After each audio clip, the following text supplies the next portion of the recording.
Hi everyone, welcome to the Quipster Film Review Podcast. My name is Vince Leo. I am a film critic. I've been writing for my own website, quipster.net, for 20 years now. You can find all of my written work there. Over 3,800 film reviews to read anytime you want. Quipster.net, QWIPSTER.net's where to go. The Quipster Film Review Podcast takes a look at whatever's currently out in theaters.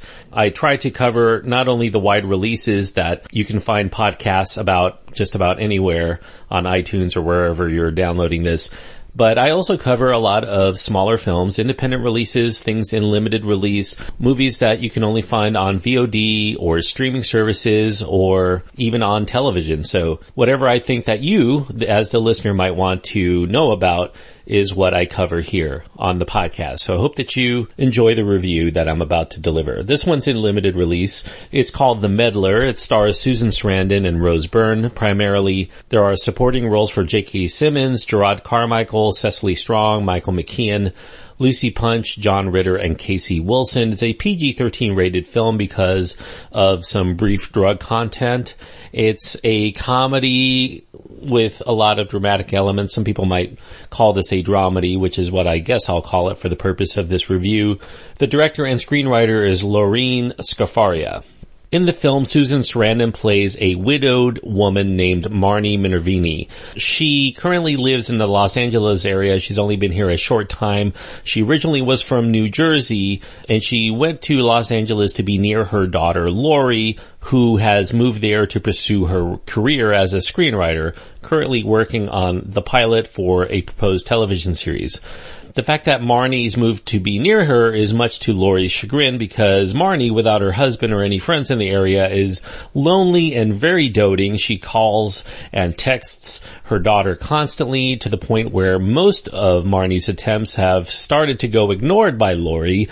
And that's resulted in Marnie having to leave lengthy voicemail messages about nothing much in particular, but just wanting to make some sort of connection with someone. As a result, Marnie has gone to other means to try to find someone to talk to, perhaps even to supplant her grief for her deceased husband. She starts babysitting her daughter's friends' children.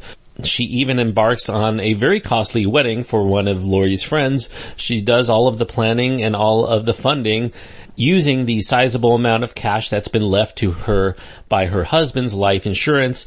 She befriends an employee at the Apple store at the Genius Bar who helps her with her iPhone questions. She also begins visiting a mute and bedridden elderly woman who's ailing in a hospital nearby. And ultimately, she makes friends with a man who is named Zipper. He's a retired local cop who raises chickens up in Topanga Canyon. And he could be a love interest for Marnie if she would ever convince herself that her late husband could ever be replaced in her heart, despite how smitten Zipper seems to be with Marnie. The Meddler is written and directed by Lorene Scafaria. She received some accolades for her previous film, Seeking a Friend for the End of the World, that came out about 4 years prior to this one. Scafaria's inspiration for this story comes from her own relationship with her real-life mother. She found both the aggravation as well as the sympathy for the mother figure in her film. She draws out the importance of a mother's unconditional love in one's life that often gets taken for granted, including by Lori in this film. And that she does this while also finding the humor in each situation, even through emotionally squishy moments. That makes this film a delight for those who enjoy good indie dramedies about characters who are comical but yet still believable. Now, the look at the grieving process and how it affects Marnie is also astute for this film. Marnie spends so much time trying to not have to think about her own loneliness or the grief that she feels. She has no idea just how long it's been since her husband has been gone. One person mentions the anniversary of Joe, Marnie's deceased husband's death, is coming up. Marnie thinks this must be the first anniversary. It actually has been 2 years since he's been gone. Although Marnie grew up in Brooklyn and followed by living in New Jersey, she seems to enjoy her new life in California. She claims it's just like an amusement park, which she feels is what she needs. This is a world of perpetual distractions, folks she doesn't know, unlike New Jersey or Brooklyn, which reminds her so much of her husband and their lives that they spent together there. She knows her husband's dead, but doesn't want to ever make it official. She continues to keep his ashes without seeming to make any plans to bury him anywhere. She hasn't even picked out a headstone for his grave, despite Laurie's imploring her to do so, as well as Joe's side of the family. You know, people can't really visit his grave because she hasn't really done anything with him. And anytime that a thought of her deceased husband begins to creep in, she's ready to find something else to keep her from such thoughts. You know, she just needs to continue to converse with somebody. If it's not her daughter, who seems to be completely tired of having to deal with her and just wants to have her own life, it's going to be somebody else. And Marnie comes to find that there are actually people receptive to somebody who's willing to lend a hand. Now, not all of the story threads are successful in The Meddler. Laurie struggles to get over her ex-boyfriend Jacob, played by Jason Ritter. He's some sort of celebrity here that she once got involved with, but is yet to get over. This showcases a relationship that doesn't seem really quite defined very well within the course of this movie, and it seems to be somewhat different in dynamic every time it gets reintroduced into the story. Some of the situations are contrived in order to get laughs. There's one involving the question of whether one of the characters is pregnant or not. And there's another one that involves circumstances that result in Marnie scarfing down a whole bag of marijuana and the resultant dazed and confused antics that she engages in due to her rash act. Now, while situations may occasionally seem forced within this film, Scafaria does keep the sitcom reactions to them always grounded.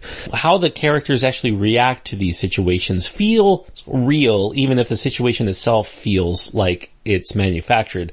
And that can only be done with a great lead actress like Susan Sarandon and strong supporting performers around her who are able to fill out their characters with the requisite depth to make them feel like real people, even if we only have a short amount of time with them on the screen. You know, you could nitpick here and there, but by and large, this is still an entertaining film, even with a few quibbles here and there. You know, one thing that did occur to me while watching this movie is while the characters exist in completely different circles and slightly different comedies, at least in terms of tone, it could be funny to see someone as extroverted as Marnie plays in The Meddler pair up with an introvert like Doris from Hello, My Name is Doris, that was played by Sally Field.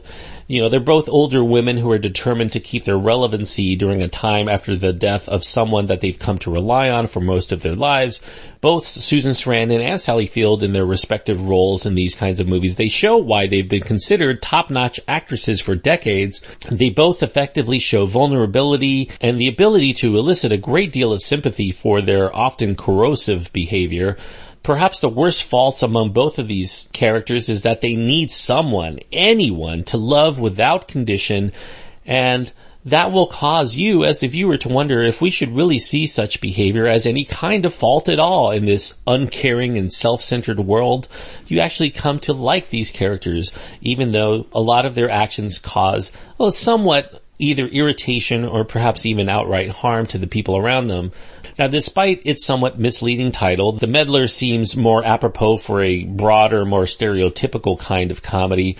I do think that the film remains a pleasant enough comedy throughout, mostly because the characters are extremely enjoyable and the situations are relatable. The Meddler succeeds as a picture of the constricting, suffocating effects of unresolved grief because Scafaria's intentions are pure and her approach is compassionate for her characters. There are no bad guys in this movie. And Marnie, as the Meddler, remains someone to empathize with, even when her actions lead to doing more harm than good to those other characters who are also good-hearted people around her. She truly does mean well, as the saying goes. And by the end of the film, you'll find that it reiterates, and maybe even likely inspired, considering he was probably making this movie at the time in which he made the speech. J.K. Simmons, during his Oscar acceptance speech for Whiplash, encouraged his audience, not only in the theater in front of him, but also to the billions of people watching in the world, to call their moms, call their dads, tell them you love them, and thank them, and listen to them for as long as they want to talk to you. Definitely, that's the kind of thing that this movie will inspire. obviously must have inspired J.K. Simmons, and I think that this is a great film that celebrates mothers and what they mean to children, and actually is a good reminder for children to realize the kind of unconditional love that mothers can bring to your life, and as annoying as they can be, to never forget to appreciate what they do for not only you, but for your friends and the people in your life. Not everybody wants a mother who meddles in every aspect of their lives, but at the same time, I think everybody does want a mother who cares enough to want the best for you. So, I'm giving The Meddler 3.5 stars out of 4. I do think it's a charmer, and I was actually quite affected by it. It's not a hilarious, knee-slapping comedy. You know, don't go into this expecting you're going to get a gut-busting performances. It'll make you smile, it'll make you chuckle once in a while, it'll make you tear up at a few moments, and at the end of it, it gives you enough to think about and something to relate to, and I think that you will carry away something with you, something to remember, and you will probably want to pick up that phone and call your mom. 3.5 stars goes to The Meddler. Thanks everyone for listening. I hope that you enjoyed this review. If you want to support this show, I do encourage you to leave a kind word wherever you can. iTunes is the best place to do it because that's where most people do download their podcasts, but any place else you want to, let other people know that this is a show that's worth checking out if you want to find out the latest in films. Also, if you want to write to me directly, you can do so by going to my website. You'll find my contact information there, as well as links to my Twitter feed, my Facebook page, and as I mentioned, over 3,800 film reviews to read anytime, covering most major releases since 1996, as well as smaller films, but also classic films as well. Quipster.net is where to go. QWIPSTER.net. Until next time, thanks everyone for listening. I hope that you do enjoy your time anytime you get to go to the movies.